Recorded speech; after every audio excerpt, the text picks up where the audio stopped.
नमस्कार, आप देख रहे हैं ग्रैंड न्यूज नेटवर्क और मैं हूं आप सभी के साथ आयुषी। अब मेरे साथ देखिए न्यायधानी सहित प्रदेश भर से जुड़ी हुई तमाम खबरों का सिलसिला शुरू करें उससे पहले एक नजर सुर्खियों पर।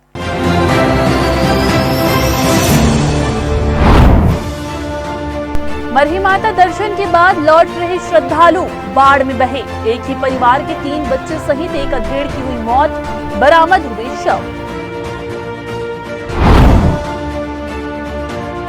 ओखर का गौशाला बना गौ माता के लिए मौतशाला। चारे के अभाव में रोज दम तोड़ रही गौ माताएं।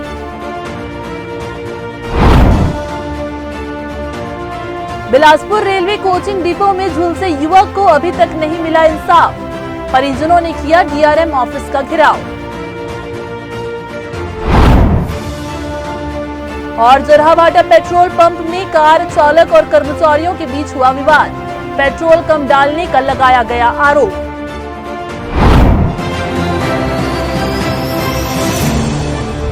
तो ये थी आज की सुर्खियां और अब खबरें विस्तार से।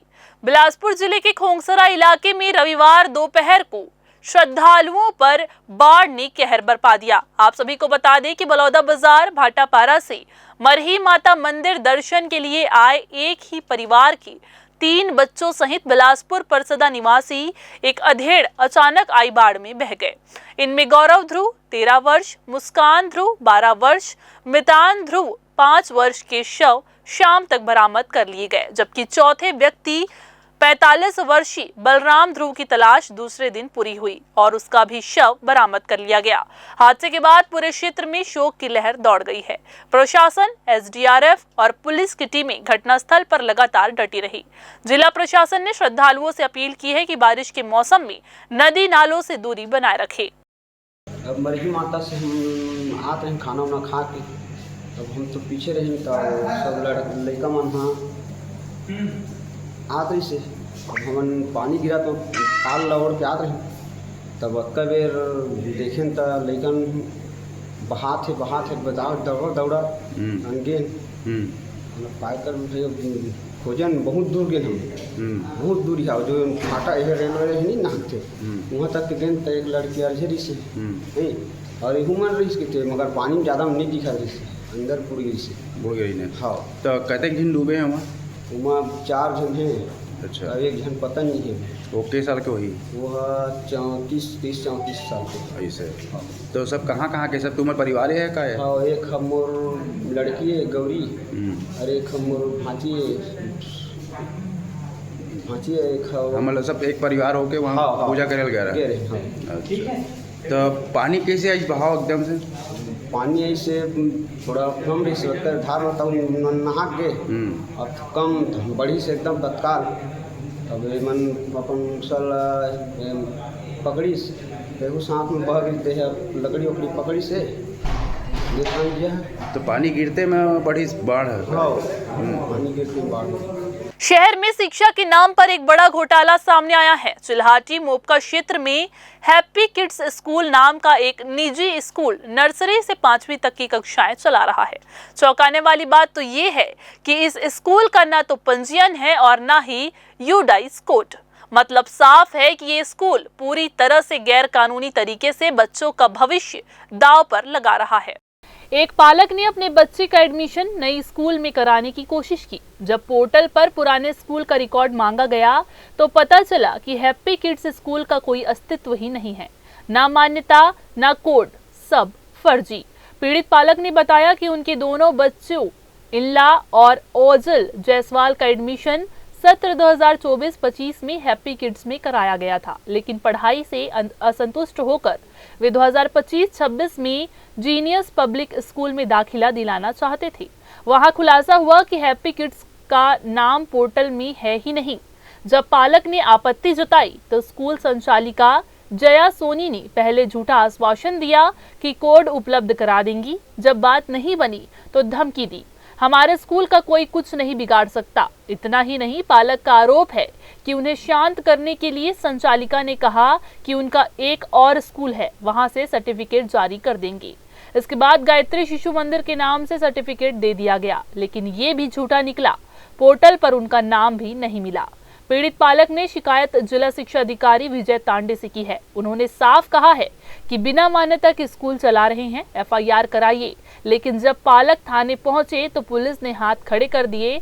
ये तो शिक्षा विभाग का मामला है। नाम अजय जायसवाल है। मैं Mopka Chilhati housing board colony में रहता हूँ। पिछले साल हैप्पी किड्स नाम का एक स्कूल है कॉलोनी में ही, वहीं बच्चों का एडमिशन कराया था। मोपका चिल्हाटी में हाउसिंग बोर्ड कॉलोनी है, वहीं हैप्पी किड स्कूल है, वहीं एडमिशन कराया था बच्चों का पिछले साल। अब उन लोग रिजल्ट और TC, क्योंकि वहाँ का मेरे को पढ़ाई समझ नहीं आ रहा था, तो TC निकलवा के दूसरे स्कूल में बच्चे लोग को एडमिशन करवाने के लिए गया। तो वहाँ उन लोग जो यूडाइस का वेबसाइट है उसमें बच्चे लोग का रिकॉर्ड डाले तो उसमें कुछ इनका रिकॉर्ड शो नहीं हो रहा है। उससे पहले का स्कूल का रिकॉर्ड शो हो रहा है। जो पिछले साल जो पढ़ाया हूँ उस स्कूल का रिकॉर्ड उसमें कोई शो नहीं हो रहा है। पहले कहाँ पढ़ाते थे? पहले अक्षय गुरुकुल में पढ़ाता था बच्चों को। कुछ घर, हाँ कुछ घर में जिसके रिकॉर्ड शो नहीं हो रहा? ये हैप्पी किड्स का जो पिछले साल जिसमें अभी पढ़ाया हूँ बच्चों को, उनका कोई रिकॉर्ड शो नहीं हो रहा है। और उन लोग मेरे को जो रिजल्ट बना के दिए हैं वो स्कूल का ना उसमें कोई रजिस्ट्रेशन नंबर है और ना ही यूडाइस में उन लोग का शो हो रहा है। और टोटल ये स्कूल फर्जी है। और इस मामले को लेके मैं कलेक्टर और शिक्षा विभाग सब जगह पिछले 1 हफ्ते से मैं चक्कर काट रहा हूँ। यूडाइस के जो आजकल गवर्नमेंट ऑनलाइन कर दिए हैं, यूडाइस के पोर्टल में कोई भी स्कूल जब जो बच्चे होते हैं उनका रिकॉर्ड डालते हैं तो उसमें टोटल शो कर देता है कि बच्चे कौन से स्कूल में पढ़े हैं और कितना पढ़े हैं। और उसी से मेरे को पता चला कि इनका कुछ रिकॉर्ड इस स्कूल में नहीं दिखा रहा है। तो फिर मैं शिक्षा स्कूल को बोले नहीं मैं बोला तो उन लोग बोले कि हम लोग बनवा देंगे करके। और एक अपने स्कूल का तो सेम ईयर का अपने स्कूल का रिजल्ट और वो TC बना के दिए। साथ में एक दूसरे गायत्री शिशु मंदिर करके स्कूल है मंगला चौक का, वहाँ का मेरे को फर्जी सर्टिफिकेट बना के दिए। देखते हैं करते हैं कुछ कार्रवाई। अभी तो कुछ कार्रवाई हुआ नहीं है। बच्चे लोग का भविष्य का बर्बाद हो रहा है। क्या नाम आपके बच्चे? कितने? ईला जायसवाल और रोजल जायसवाल हैं। एक कक्षा 4वीं में जाएगी, एक कक्षा 5वीं में जाएगी। कानून और प्रशासन की लापरवाही ने बच्चों को सड़क पर लाकर खड़ा कर दिया है।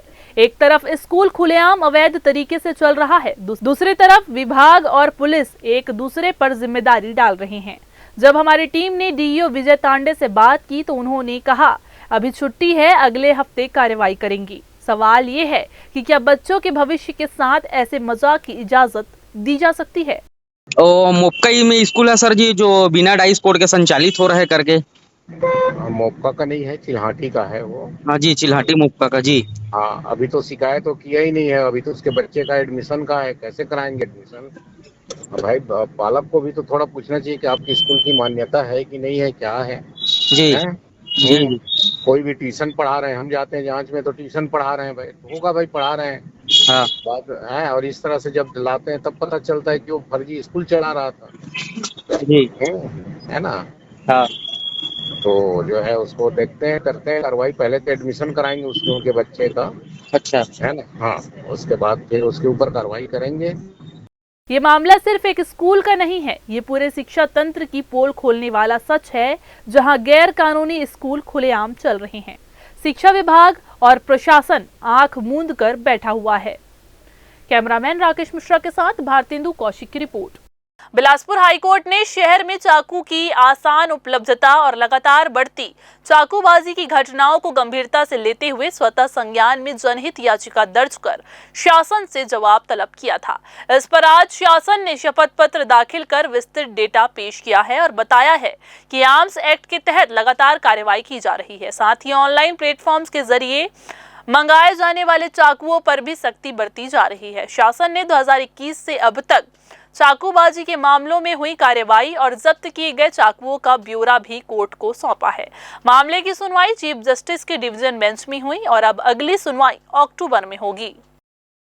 धमतरी के गंगरेल बांध में मछलियों और पक्षियों के संरक्षण को लेकर गंभीर मामला सामने आया है। दरअसल वाइल्ड लाइफ NGO ने हाईकोर्ट में जनहित याचिका दायर कर आरोप लगाया है कि मत्स्य विभाग ने फॉरेस्ट विभाग से अनुमति लिए बिना ही बांध में बड़ी संख्या में केज लगा दिए, जिसकी वजह से मछलियों की संख्या लगातार घट रही है और उनकी मौतें भी बढ़ रही है। मछलियों की कमी से प्राकृतिक तौर पर यहां भोजन की तलाश में आने वाले पक्षियों की संख्या भी घट गई है, जिससे जैविक संतुलन और पर्यावरण को बड़ा खतरा बताया जा रहा है।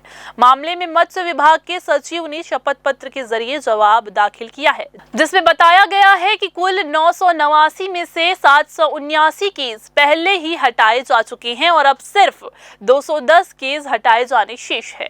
हाईकोर्ट ने अगली सुनवाई 14 सितंबर वाले सप्ताह में तय की है। इस पूरे विवाद ने गंगरेल बांध और उससे जुड़े हुए जीव जंतुओं की सुरक्षा को लेकर प्रशासनिक जिम्मेदारियों और पर्यावरण संरक्षण पर गंभीर सवाल खड़े कर दिए हैं। फिलहाल वक्त हो चला है एक छोटा सा ब्रेक लेने का। ब्रेक के बाद जारी रहेंगी खबरें। आप बने रहिए ग्रैंड न्यूज के साथ। जय जया प्राइवेट ITI NCVT से मान्यता प्राप्त एंड ISO सर्टिफाइड 10वीं पास विद्यार्थियों के लिए 2 year electrician course, COPA 1 year course, computer operating and programming assistant course, best classroom facility, admissions open. Jai Jaya private ITI, riverview colony, Koni, Bilaspur, Chhattisgarh. Break के बाद आप सभी का स्वागत है। बिलासपुर जिले में पचपेड़ी थाना क्षेत्र के ग्राम ओखर स्थित श्री वासुदेव गौशाला सेवा समिति का हाल देखकर लगता है कि ये गौशाला कम और मौतशाला ज्यादा बन चुकी है। यहाँ रोजाना 8 से 10 गौ माताएं चारे के अभाव में दम तोड़ रही है। 24 अगस्त को तो हद ही हो गई, जब एक ही दिन में 30 से ज्यादा गौ माताएं तड़प तड़प कर मर गई, लेकिन खुद को गौ भक्त बताने वाले जिम्मेदार चुप्पी साधे हुए बैठे हैं। ये हाल उस प्रदेश का है जहां चुनावी मंच से गाय के नाम पर बड़े बड़े वादे किए जाते हैं, लेकिन जमीन पर गायों के लिए सूखा चारा भी नसीब नहीं होता। हालात इतने बदतर है कि ग्रामीण अब इस गौशाला को बंद करने की मांग कर रहे हैं और चेतावनी दे रहे हैं कि यदि प्रशासन ने सुध नहीं ली तो कलेक्टर कार्यालय के सामने जन आंदोलन करेंगे। अब सवाल ये है कि आखिर गौ सेवा आयोग और प्रशासन किस दिन जागेगा? क्या तब जब गौशाला में सेवा शब्द सिर्फ बोर्ड पर ही बचा रह जाएगा? जितने भी यहाँ मवेशियाँ गाय माता हैं उनको चराने के लिए बाहर ले जाते हैं और बाहर ले जाकर पूरे छोड़ देते हैं और छोड़ने के बाद हमारे अन्य छोटे बड़े सभी किसान भाइयों हैं उनकी फसल की एकदम बर्बादी की कगार पे पूरी जड़ी सहित चरकर समाप्त कर दे रहे हैं और इनको मना करने के बाद भी इनके द्वारा कोई रियायत नहीं दिया जा रहा है और ऊपर से हमें दबाव डाला जा रहा है कि मैं कुछ भी कर दूंगा, आपको जो करना है आप करिए, हम देखते हैं। इस टाइप का इनका जवाब आ रहा था मोबाइल से। और हम लोग कल ग्राम सभा के बैठक में थे।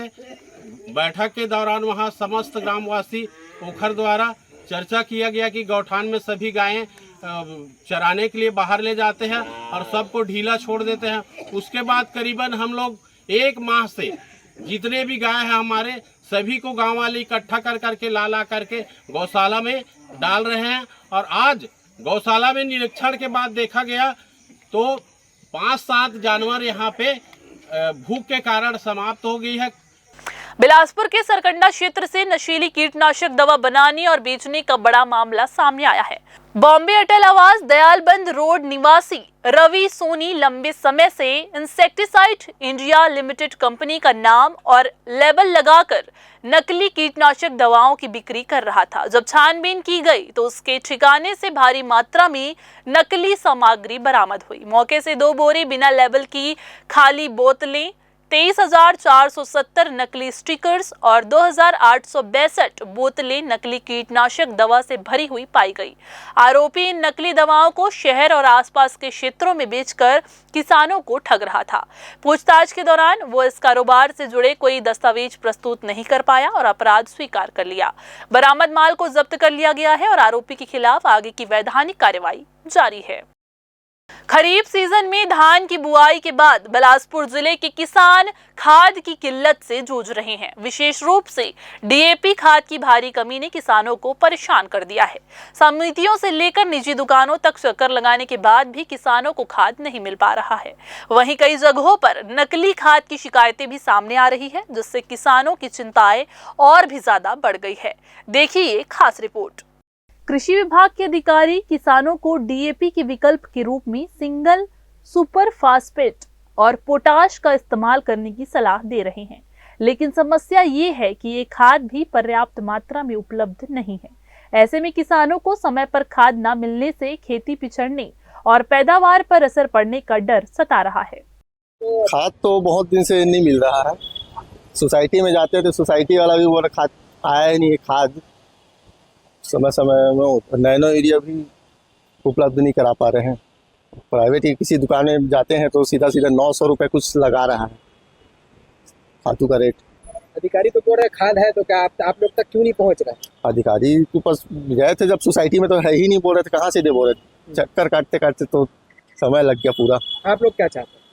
अब खाद सबको मिलना चाहिए कम रेट में, जो है सरकारी रेट में है 270 रुपये उसी में, लेकिन उसके साथ मिल ही नहीं रहा है यूरिया। तो मजबूरी में बाहर से लेना पड़ रहा है। क्या चाहते हैं आप? क्या खातू सबको मुहैया कराए सरकार जल्दी, तभी तो धान होगा, तो फिर वो करेंगे। समितियों में किसान खाद लेने जाते हैं तो उन्हें बेरंग लौटना पड़ता है। मजबूरन किसानों को बाहर से ऊंचे दामों पर खाद खरीदना पड़ रहा है। यही वजह है कि बाजार में कालाबाजारी के मामले भी बढ़ गए हैं। प्रशासन ने कई जगह कार्रवाई भी की है, लेकिन इससे समस्या का समाधान नहीं हो पाया है। इधर कांग्रेस भी वादा खिलाफी का आरोप सरकार पर लगा रही है और तो और सरकार की मंशा पर भी सवाल खड़े कर रहे हैं। किसानों की सरकार होने का दावा करने वाले मुख्यमंत्री विष्णुदेव साय जब किसानों को डीएपी और यूरिया की आवश्यकता है, तब जापान टोक्यो में बैठकर वो उद्योगपति खोज रहे हैं। जब कैबिनेट की बैठक होती है तो डीएपी और यूरिया की चर्चा करने के बजाय नया विधानसभा में कब हम शिफ्ट होंगे, प्रधानमंत्री उद्घाटन करने कब आएंगे, ये सब बातें की जाती हैं। तो ये किसान विरोधी सरकार है। नो किसानों की चिंता नहीं है। किसान आज सिर पर हाथ रख के बैठा है, आसमान की ओर देख रहा है। पानी की भी किल्लत है और खाद की भी किल्लत है। साफ साफ मंशा ये है उत्पादन कम हो, हमको धान कम खरीदना पड़े, यही सरकार का एजेंडा है। इधर प्रशासन का कहना है कि खाद की कोई कमी नहीं है। अधिकारियों के अनुसार पिछले साल जिले में 15,900 मीट्रिक टन खाद का वितरण किया गया था, जबकि इस साल अब तक 36,061 मीट्रिक टन खाद किसानों को दिया जा चुका है। अधिकारियों का कहना है कि किसानों को समिति से ही खाद लेना चाहिए, बढ़े हुए दामों पर बाहर से खाद न खरीदे। जिले में खाद की स्थिति अभी अच्छी बनी हुई है। बीच में स्टार्टिंग के समय थोड़ा डीएपी की कमी आई थी, बट अभी किसानों को यूरिया की आवश्यकता है और यूरिया की मात्रा पर्याप्त मात्रा में जिले में है। पिछले बार से इस साल हम अधिक मात्रा में खाद का वितरण किए हैं। जैसे पिछले बार हम 35,915 मीट्रिक टन खाद का वितरण था बिलासपुर जिले का, अभी 36,061 मीट्रिक टन खाद वितरण हुआ, तो स्थिति ठीक है। किसानों के मेरी अपील है कि समितियों में खाद पर्याप्त मात्रा में उपलब्ध है, उन्हें जरूरत नहीं है ब्लैक में लेने की, और बाकी जो ब्लैक कर रहे हैं उस पर निगरानी कृषि विभाग अपने स्तर से किया हुआ है। प्रशासन के दावों के बावजूद किसानों का कहना है कि समय पर खाद नहीं मिलने से फसल कमजोर पड़ रही है, खेती की लागत बढ़ रही है और पैदावार प्रभावित होने की आशंका है। ऐसे में अगर प्रशासन जल्द ही पर्याप्त मात्रा में खाद उपलब्ध नहीं कराएगा तो आने वाले समय में किसानों को भारी नुकसान झेलना पड़ सकता है। कैमरामैन राकेश मिश्रा के साथ भारतेंदु कौशिक की रिपोर्ट। धान खरीदी का सीजन नजदीक आते ही किसानों की चिंता बढ़ने लगी है। शासन ने इस बार धान खरीदी के लिए एग्रीटेक पोर्टल में पंजीयन अनिवार्य कर दिया है। जिले में तकरीबन 1,25,000 पंजीकृत किसान खेती करते हैं, लेकिन इनमें से लगभग 23,000 किसानों ने अब तक पोर्टल में पंजीयन नहीं कराया है। इसके पीछे तकनीकी खामियां सामने आ रही है और एग्रीटेक पोर्टल में पंजीयन नहीं हो पा रहा है। जाहिर है कि ऐसे किसानों को आगामी खरीफ सीजन में धान बेचने में दिक्कतें हो सकती है। धान खरीदी के पहले एग्रीटेक पोर्टल में पंजीयन की तकनीकी अड़चनें किसानों पर सीधा असर डालेंगी। सरकार जहां पारदर्शिता और फर्जीवाड़ा रोकने की बात कर रही है, वहीं किसान पोर्टल की जटिलताओं से परेशान हैं। आने वाले समय में अगर इस समस्या का समाधान नहीं निकला तो हजारों किसान खून पसीना बहाकर साल भर अनाज पैदा करने के बाद धान बेचने से वंचित हो जाएंगे। एग्रीटेक पोर्टल में पंजीयन की सबसे बड़ी अड़चन है। सबसे ज्यादा समस्या खातेदारी में दर्ज किसान का हो रहा है। यदि किसी किसान की जमीन किसी तकनीकी कारणों से पंजीयन नहीं हो पाई है, वही जिन किसानों ने पिछले 1.5 साल के भीतर जमीन की खरीदी की और नामांतरण या फौती के जरिए जमीन में बदलाव कराया है, उनका भी पंजीयन अटक रहा है। इसके अलावा ऐसे किसान जिनकी एक से अधिक जगह पर खेती की जमीन है, उन्हें भी मुश्किलें हो रही है। इस विषय में जब कृषि विभाग के उप संचालक से बात की गई तो उन्होंने बताया कि जिला प्रशासन के द्वारा इस समस्या को शासन को भेज दिया गया है। जल्द ही इसका निराकरण होगा। इसके बाद रुके लोगों का पंजीयन जल्द ही हो जाएगा। हमारे यहाँ किसानों का 1,25,595 लगभग मतलब किसान धान विक्रेता थे पिछले वर्ष। उन्हीं का मतलब एग्रीस्टेक भारत सरकार द्वारा, राज्य सरकार द्वारा उनका फार्मर आईडी के माध्यम से फार्मर आईडी बनाया जा रहा है, जिनके उन्हीं के आधार पर किसानों को अपने धान का विक्रय करना होगा समितियों के माध्यम से। और अन्य सारी शासकीय योजनाएं हैं जो किसानों का उन्हीं फार्मर आईडी के माध्यम, जिनके पास नहीं है उनको लाभ नहीं मिल पाएगा और वही लोग लाभान्वित होंगे जिनका पंजीयन हो चुका है या होंगे। तो इसके संबंध में हमारे यहाँ लगभग 22-23 हज़ार किसान अभी पंजीयन हेतु शेष हैं। इनका विभिन्न कारणों से भी नहीं हो पा रहे हैं, जैसे संयुक्त खातेदार हैं, शहरी क्षेत्र के किसान हैं और या जिनका फौत हो चुके हैं, वारिसान नहीं हुआ है, ऐसे किसान वंचित हैं। उनके लिए शासन द्वारा, हमारे जिला प्रशासन द्वारा शासन को लिखी गई है और उम्मीद है कि मतलब बहुत जल्दी इसका निराकरण हो जाएगी, समस्याओं का हल हो जाएगा। उसके बाद तत्काल इनका पंजीयन कार्रवाई की जाएगी। एग्रीस्टेक में किसान पंजीयन नहीं होना सिर्फ बिलासपुर जिले की समस्या नहीं है, ऐसी स्थिति प्रदेश भर में है। अब किसानों को आधार कार्ड आधारित एक विशिष्ट डिजिटल पहचान दी जाएगी। इस पहचान से किसान सीधे सरकार की योजनाओं से जुड़ सकेंगे। फार्मर आईडी के माध्यम से वे न केवल समर्थन मूल्य पर धान बेच सकेंगे, बल्कि प्रधानमंत्री किसान सम्मान निधि जैसी योजनाओं का लाभ भी ले पाएंगे। कृषि ऋण, बीमा और अन्य सेवाएं भी सरलता से प्राप्त कर सकेंगे।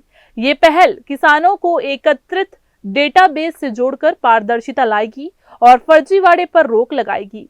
आने वाले समय में एक आईडी सभी योजनाओं का सपना इसी व्यवस्था में साकार होगा। कैमरामैन राकेश मिश्रा के साथ भारतेंदु कौशिक की रिपोर्ट। फिर से वक्त हो चला है छोटा सा ब्रेक लेने का। ब्रेक के बाद जारी रहेंगी खबरें। आप बने रहिए ग्रैंड न्यूज के साथ। जय जया प्राइवेट ITI NCVT से मान्यता प्राप्त एंड ISO सर्टिफाइड 10वीं पास विद्यार्थियों के लिए 2 year electrician course, COPA 1 year course, computer operating and programming assistant course, best classroom facility, admissions open. Jai Jaya private ITI, riverview colony, Koni, Bilaspur, Chhattisgarh. Break के बाद आप सभी का एक बार फिर से स्वागत है। बिलासपुर रेलवे कोचिंग डिपो में काम के दौरान बड़ा हादसा हो गया। हाई वोल्टेज करंट की चपेट में आने से एक युवक गंभीर रूप से घायल हो गया। परिजनों ने लापरवाही का आरोप लगाते हुए मंगलवार को रेलवे के DRM ऑफिस का घेराव किया और जिम्मेदारों के खिलाफ कार्रवाई की मांग की है। शनिवार को बिलासपुर रेलवे कोचिंग डिपो में काम के दौरान 25,000 वोल्ट का करंट लगने से प्रताप बर्मन नामक युवक गंभीर रूप से घायल हो गया। प्रताप ग्राम मुलमुला का रहने वाला है और कुमार इंजीनियरिंग कंपनी में काम करता है। ये कंपनी रेलवे के लिए ठेका का कार्य करती है। रेलवे साइड इंचार्ज मीना की देखरेख में ट्रेन पर AC लीकेज का काम कर रहे थे।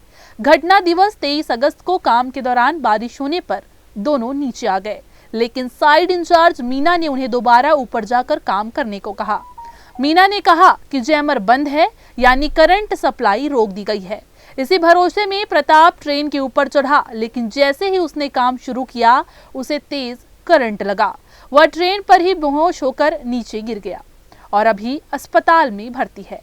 घायल के इलाज के लिए ठेका कंपनी के द्वारा सहायता राशि उपलब्ध नहीं कराई जा रही है, जिससे नाराज परिजन और ग्रामीणों ने मंगलवार को रेलवे के DRM ऑफिस का घेराव कर दिया।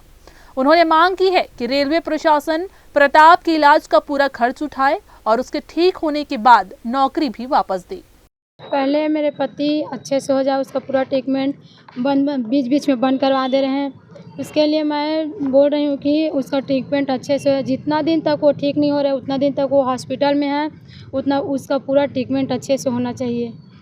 कौन ट्रीटमेंट नहीं कर रहा है, कौन मना कर रहा ना ठेकेदार दे रहे हैं, ठेकेदार की वाइफ आई थी, हम लोगों को जैसे पाए वैसे बोल कर गए हैं। हम लोग बोले कि आप मेरे पति को आप अच्छे करके दीजिए, हमें अभी कुछ नहीं चाहिए। वो आए फर्स्ट हम बोलने लगे कितना अमाउंट चाहिए आपको, बोले तो हम लोग बोले अमाउंट हमें नहीं चाहिए, मुझे मेरे पति चाहिए बोले मैं। तो वो बोलने लगे कि अभी तो पैसे का अरेंजमेंट कर रहे हैं। उसके बाद हम लोग बोलने लगे कि आप जल्द से जल्द करवाइए, क्योंकि वहाँ क्या बोलते हैं कि जा रहे हैं तो वहाँ ट्रीटमेंट के लिए अलाउंस कर रहे हैं, बोल रहे हैं कि पैसे का अरेंजमेंट कीजिए, जल्दी जल्दी वहाँ वापस करवाइए, फिर इधर इलाज चालू होंगे। अभी तो 3-4 दिन हुआ, चौथा दिन हुआ है, अभी ज़्यादा दिन नहीं हुआ है। कितना खर्चा हो गया अभी तक पता है? अभी तो नहीं, अभी कुछ है नहीं है। अभी हमारे पास तो डॉक्टर है जो भी कर रहा है, बोले हम धीरे धीरे कर देंगे भैया, अभी ट्रीटमेंट रोकना मत, इलाज करना, जैसे भी हो इलाज करो, हम लोग करेंगे, जैसे बन जाएगा वैसे करेंगे। अब वो तो काम नहीं कर सकते, हो कर क्या सकते हैं, क्या कुछ नहीं कर सकते हो। उसको बच्चा, उसका बीबी है, कौन संभालेगा उसको, यही है कहना है हम लोगों का। मांग क्या है? हॉस्पिटल अपोलो में है वो। क्या मांग है आप लोगों की? क्या मांग है, उसका इलाज करवाओ, पूरा इलाज करवाओ। जितने दिन तक मेरे भाई जितने दिन तक नहीं, हाँ मेरे भाई जितने दिन तक नहीं ठीक नहीं होगी की मांग करेंगे। हाँ, नौकरी भी चाहिए भाई, उसके वाइफ है, उसका बच्चा है, कौन संभालेगा उसको, पढ़ाई लिखाई कौन करेगा उसको। घटना के बाद रेलवे की तरफ से कोई एम्बुलेंस नहीं मिली। घायल को ऑटो में डालकर रेलवे अस्पताल ले जाया गया। परिजनों ने आरोप लगाया है कि ये हादसा साइट इंचार्ज मीना की लापरवाही से हुआ है। प्रताप की हालत गंभीर बताई जा रही है और इलाज का पूरा खर्च परिजनों को खुद ही उठाना पड़ रहा है। मैं कहता हूँ जो लापरवाही हुए है ना, जो काम करते थे, जो मीना ऐसे सर ऐसे बोलते, ठीक है, वो वही है, बताओ जो भी करे हैं, ठीक, काम उम करवा दे, लापरवाही सुधा, जो बिजली बुजली बंद नहीं करे और वैसे चढ़वा दे रही से, तो आप पूरा कार्रवाई करा है इसे मीना के प्रति और ठेकेदार के प्रति, बिना कुछ है के सेफ्टी के वो चढ़ाए रही से, बोल सब देखे हुआ, ठीक है। हमन के मांग है कि बताओ कोई ध्यान नहीं देते, जब का हमन गुहार लगा था कोई सुनते नहीं है हमन के। रेलवे प्रबंधन क्या कह रहा है, ठेकेदार क्या बोल रहा है? रेलवे प्रबंधन ये बोल रहा है कि हम लोग, हमारे आदमी ही नहीं है करके, तो काम तो वही कर रहा था और वही की इंचार्ज है जो मीना सर, वही तो काम करवा रहे हैं और कोई दूसरा तो काम नहीं करवा रहा। परिजनों ने कहा कि उनके बेटे की हालत खराब है, इलाज का खर्चा बहुत ज्यादा है। उन्होंने मांग की है कि रेलवे उनके इलाज का खर्च उठाए। अब देखना ये होगा कि इस मामले में आगे रेल प्रशासन क्या निर्णय लेता है। ग्रैंड न्यूज के लिए राकेश मिश्रा के साथ भारतेंदु कौशिक की रिपोर्ट। छत्तीसगढ़ में राष्ट्रीय स्वास्थ्य मिशन के कर्मचारी एक बार फिर से अपनी मांगों को लेकर आंदोलन की राह पर है।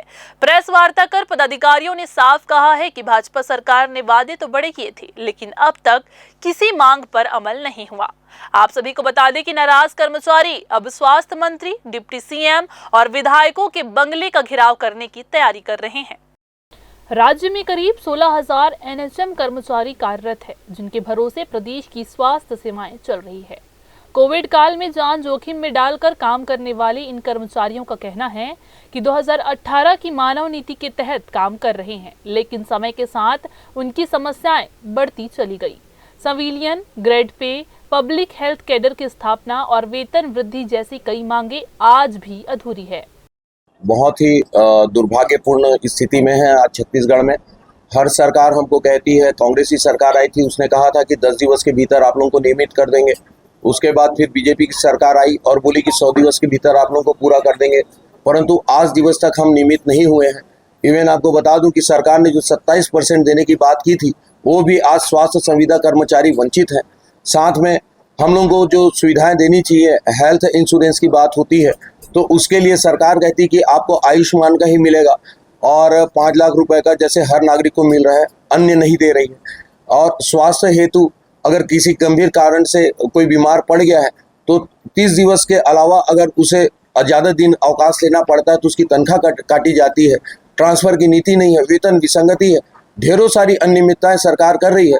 इवन आपको बता दूं कि राज्य सरकार अपना 40% का अंशदान शुरू से लेकर आज तक कभी भी एनएचएम में कंट्रीब्यूट नहीं की है। सिर्फ ये जो एनएचएम का कार्यक्रम जो चल रहा है वो केंद्र के 60% जो अंशदान है उसी से चल रहा है। तो हमारी तनख्वाह तो वैसे ही 60% में ही मिल रही है, उसके पश्चात भी हमको इंक्रीमेंट नहीं दिया जा रहा है, जो 5% है वो भी, और शायद 27% है वो भी। अभी 10 दिन से हमारा अनिश्चितकालीन हड़ताल आरंभ हो गया है और सरकार के से यही निवेदन है कि जल्द से जल्द वो अपनी मांगों को, हमारी कोई वादा, हमसे जो वादा किया है उसी को पूरा करें, हमारी अलग से कोई मांग नहीं। प्रेस वार्ता में प्रांताध्यक्ष श्याम मोहन दुबे ने कहा कि भाजपा ने चुनाव से पहले वादा किया था कि सरकार बनते ही उनकी मांगों पर कार्रवाई होगी, लेकिन कई महीने गुजर जाने के बाद भी कोई सुनवाई नहीं हुई।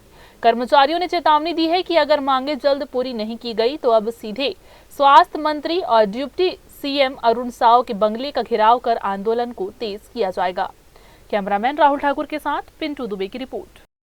त्योहारों के मौसम में शहर को साफ सुथरा रखने और ट्रैफिक को सुचारू बनाने के लिए नगर निगम ने एक पहल छेड़ी है। आप सभी को बता दें कि सख्ती दिखाते हुए मंगलवार को तारबहार और आसपास के इलाकों में स्वच्छता टीम ने सफाई और अतिक्रमण हटाने की कार्रवाई की।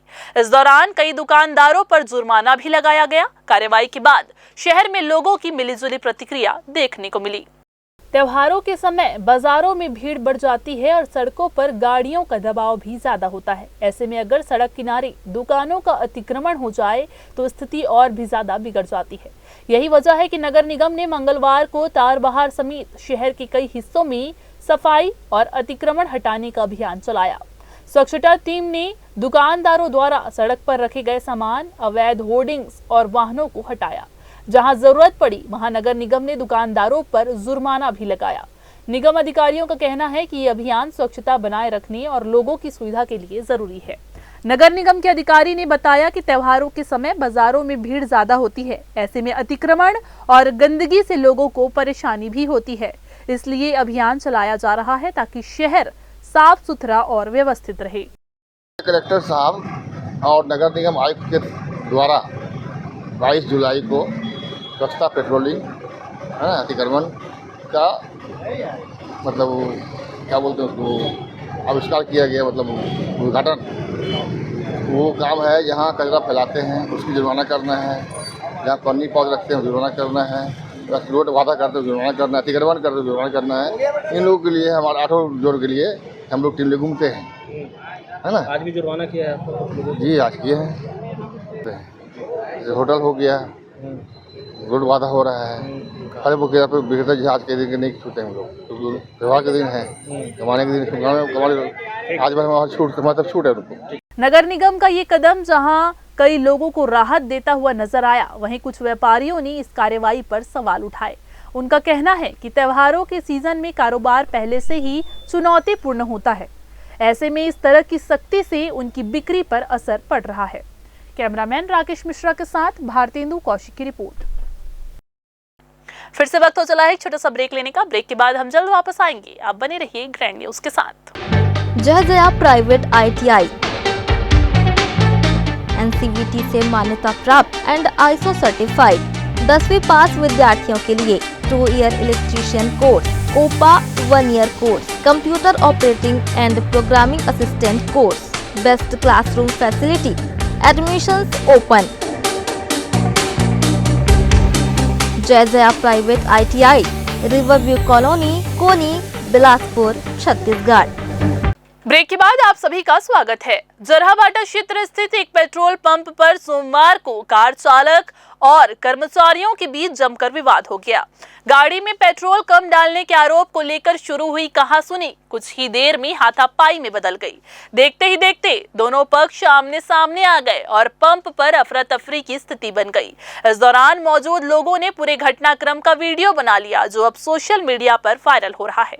वीडियो में कार चालक और पंप कर्मचारियों के बीच झूमा झटकी और मारपीट के दृश्य साफ तौर पर नजर आ रहे हैं। घटना की सूचना मिलने के बाद पुलिस ने मामले को गंभीरता से लिया है। ये पूरा मामला सिविल लाइन थाना क्षेत्र का है, जहां फिलहाल पुलिस जांच कर रही है और दोनों पक्षों से पूछताछ की जा रही है। बिलासपुर के सिविल लाइन थाना क्षेत्र में गणेश पंडाल को लेकर बड़ा विवाद खड़ा हो गया, जहां पर दो पक्षों में बातचीत हुई और आरोपियों ने लाठी और बोतल से हमला कर महिला को गंभीर रूप से चोट पहुंचा दिया। विवाद के बाद पूरे इलाके में अफरा तफरी मच गई है। तालापारा मिनी माता नगर में गणेश पंडाल में लाइट डेकोरेशन के काम के दौरान साधेलाल गेंदले अपने परिवार के साथ आ गया और गाली गलौज करते हुए लाठी से हमला कर दिया। इस दौरान उसके पंडाल में मौजूद लोगों पर वार भी किया, हालांकि वे बाल बच गए। इसी बीच साधेलाल के बेटों ने भी विवाद बढ़ाया और गंदी गालियां देते हुए हंगामा शुरू कर दिया। मिनी माता में कुछ लोग एक महिला के साथ में मारपीट किया गया है, जिसमें बताया गया है कि वहां पे गणेश प्रतिमा स्थापित की जा रही है। उस दौरान दो पक्ष आपस में लड़ रहे थे। वो महिला बीच बचाव के लिए गई थी, तो उसको भी चोट आई है, जिसमें मामला दर्ज कर उचित कार्रवाई की जा रही है। विवाद शांत कराने आई पीड़ित की मां पर आरोपी समीर गेंदले ने बियर की बोतल फेंकी, जो महिला के चेहरे पर लग गई।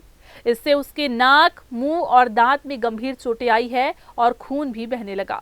वहीं आरोपी साहिल गेंदले ने जान से मारने की धमकी भी दी। पीड़ित के परिजनों ने इस पूरे मामले की शिकायत सिविल लाइन थाने में की, जहां पुलिस ने मामले को गंभीरता से लेते हुए अपराध पंजीबद्ध कर आरोपियों की तलाश में जुट चुकी है। कैमरामैन राहुल ठाकुर के साथ पिंटू दुबे की रिपोर्ट। बिलासपुर रेलवे स्टेशन के सामने उस वक्त हड़कंप मच गया जब बाइक सवार बदमाशों ने शहडोल निवासी एक युवक पर पीछे से चाकू से हमला कर दिया। जानकारी के मुताबिक युवक रायपुर जाने के लिए स्टेशन पहुंचा था, तभी अचानक बदमाशों ने उस पर धावा बोल दिया। हमला करने के बाद आरोपियों ने उसके पास से मोबाइल और नकदी भी लूट ली। गंभीर रूप से घायल युवक को तत्काल अस्पताल में भर्ती कराया गया है, जहां उसकी हालत नाजुक बताई जा रही है। घटना रेलवे स्टेशन के सामने रोड पर हुई, जो तोरवा थाना क्षेत्र के अंतर्गत आती है। फिर से वक्त हो चला है एक छोटा सा ब्रेक लेने का। ब्रेक के बाद जारी रहेंगी खबरें, आप बने रहिए ग्रैंड न्यूज के साथ। जय जया प्राइवेट ITI NCVT से मान्यता प्राप्त एंड ISO सर्टिफाइड 10वीं पास विद्यार्थियों के लिए 2 year electrician course, COPA 1 year course, computer operating and programming assistant course, best classroom facility, admissions open. Jai Jaya private ITI, riverview colony, Koni, Bilaspur, Chhattisgarh. Break के बाद आप सभी का एक बार फिर से स्वागत है। गणेश चतुर्थी का पर्व बुधवार को धूमधाम से मनाया जाएगा। विघ्नहर्ता और प्रथम पूज्य भगवान श्री गणेश के आगमन को लेकर भक्तों में खासा उत्साह देखा जा रहा है। चतुर्थी से पहले ही शहर के बाजारों में रौनक देखने को मिली, जहां भक्त बप्पा को अपने घर लाने के उत्साह में नजर आए। विघ्नहर्ता भगवान गणेश की चतुर्थी बुधवार को मनाई जा रही है। बप्पा के आगमन को लेकर भक्तों में भारी उत्साह देखने को मिल रहा है और सभी बप्पा को घर ले जाने उत्साहित नजर आ रहे हैं। यही वजह है कि मंगलवार को सुबह से शाम तक बाजारों में भीड़ देखी गई। भक्त अपने अपने घरों के लिए भगवान गणेश की प्रतिमाएं खरीदते हुए नजर आए। 1 फीट से लेकर 8 फीट और उससे ऊंची मूर्तियां भी बाजार में उपलब्ध है, जिनकी कीमत 100 रुपए से लेकर 5000 रुपए और उससे अधिक रुपए तक है। इस बार फैशनेबल और ट्रेंडिंग मूर्तियों की मांग ज्यादा देखी गई, जिसमें इको फ्रेंडली मूर्तियां भी शामिल रही।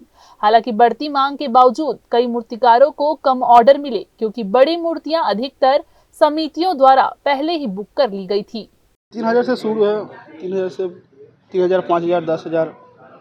कितने दिन पहले से आप लोग की तैयारी शुरू करते हैं मूर्ति बनाने? हम लोग होली के टाइम से शुरू करते हैं। अभी 4 महीना काम शुरू 4 महीना हो गया काम। कहाँ से आप लोग आए हुए हैं? कलकत्ता से। इस बार हम देख रहे हैं मूर्ति की जो मांग है बड़ी मूर्तियों की, वो कम है। क्या वजह नजर आती है इसके पीछे? कम ही है इससे। क्यों, क्या वजह नजर आ रही है आपको? बाहर से ज्यादा मूर्तियां आ रही हैं? बाहर से तो जैसे रायपुर से आ रहा है, कलकत्ता से आ रहा है, चापा से आ रहा है मूर्ति, सब फैंसी वाला ज़्यादा हो गया। क्या वजह? कारीगर भी बढ़ गए हैं इसकी वजह से भी? कारीगर का तो रेट उसका अभी तो आया है 2,000, 2,500, 800, 1500 रोजी एक दिन का।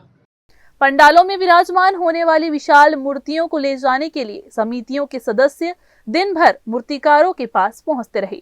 मूर्तियों के साथ साथ बप्पा की सजावट की सामग्री जैसे रंग बिरंगी झालरें, मंडप सजावट, मोदक के डिब्बे और पूजन सामग्री की भी अच्छी बिक्री देखने को मिली।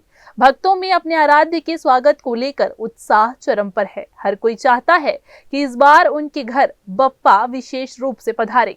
इस उत्सव में न सिर्फ धार्मिक आस्था को प्रकट किया है, बल्कि बाजारों में भी रौनक और कारोबार को गति दी है। कैमरामैन राकेश मिश्रा के साथ भारतेंदु कौशिक की रिपोर्ट। सिपत के कर्मा गांव में तीज पर्व के अवसर पर स्वयं सिद्धा फाउंडेशन के संस्थापक चंचल सलूजा के नेतृत्व में सामाजिक कार्यक्रम आयोजित किया गया। इस आयोजन में बड़ी संख्या में ग्रामीण, महिलाएं और फाउंडेशन के सदस्य शामिल हुए। कार्यक्रम के तहत जरूरतमंद महिलाओं को साड़ी वितरण किया गया और बुजुर्गों को गमछा पहनाकर सम्मानित भी किया गया। पुलिस विभाग की मौजूदगी ने इस पहल को और भी ज्यादा खास बना दिया, जिससे जनता और पुलिस के बीच आपसी विश्वास और सहयोग का संदेश गया। बिलासपुर में गनियारी से जलसो पंचायत जाने निकली एक महिला के साथ चोरी की वारदात हो गई। महिला नेहरू चौक के पास ऑटो से उतरकर बस का इंतजार कर रही थी और फिर जलसो जाने के लिए बस में बैठ गई। बस कोनी पहुंची तो टिकट चेकिंग के दौरान कर्मचारी ने पैसे मांगे। इस पर महिला ने जैसे ही पर्स खोला तो उसमें रखे सोने चांदी के जेवरात गायब मिले। अचानक हुई इस घटना से घबराई महिला तत्काल वापस नेहरू चौक पहुंची और आसपास अपने गहनों को तलाशने की कोशिश की, लेकिन नाकाम रही। आखिरकार थक हार कर वो सिविल लाइन थाने पहुंची और मामले की शिकायत दर्ज कराई। महिला की शिकायत पर पुलिस ने मामला दर्ज कर आगे की जांच शुरू कर दी है। गनियारी से आ रही थी जलसो जाने के लिए ऑटो में, तो नेहरू चौक में रुकी थी। उसके बाद ऑटो से उतर के चौक में बैठी थी, रतनपुर जाने वाला रोड में बस का इंतजार कर रही थी। 1-1.5 घंटा तक बैठी थी वहीं पे। वहाँ पे फल ली, मतलब ठेला में सेब केला, और बच्चे लोग गुपचुप खाएंगे बोल रहे थे, तो उसको गुपचुप खिलाने वहीं पे बैठी थी और बैग को ना पर्स को बगल में रखी थी और वहाँ से कहीं नहीं गई मैं। और उतने में मतलब पता नहीं चला, फिर बस आ गया ना, तो हम लोग तुरंत जल्दी चढ़ने लग गए बस में। फिर बस में कंडक्टर भैया पैसा मांगे ना, तो पर्स को खोली ना, तो मेरे को एकदम से याद आया कि मेरा सामान नहीं है। तो मैं ना उस मतलब मेरे साथ में जो दीदी थी उसके बोली कि मेरा हार ना झुमका नहीं है कान का, मेरा सब सामान कहीं चोरी हो गया ऐसे करके। तो फिर हम लोग बस से उतर गए नीचे और उसके बाद फिर यहाँ हम लोग सीधा नेहरू चौक आ गए और मतलब बस वाले कंडक्टर भैया को भी बोले कि चेक कर दो भैया बस में, तो कितने सारे को हम चेक करेंगे ऐसे बोल दिए। गनियारी की एक महिला है, गनियारी से यहाँ बिलासपुर नेहरू चौक आई। नेहरू चौक से अपने मायका जलसो रतनपुर तरफ जाने के लिए नेहरू चौक से बस में बैठी। जब ये कोनी तक पहुंची तो वो अपने बैग में जो रखी थी सोने की ज्वेलरी वो नहीं पाया गया। तब वो चेक करते हुए पुनः फिर वापस नेहरू चौक आई तो नहीं पाया, तो फिर उसने थाना में आकर रिपोर्ट दर्ज कराई है, जिसमें चोरी का मामला दर्ज कर विवेचना में लिया गया। तो ये थी आज की बुलेटिन की तमाम खबरें। अगली बुलेटिन में फिर होगी आपसे मुलाकात। तब तक के लिए पूरी टीम के साथ मुझे दीजिए इजाजत। नमस्कार।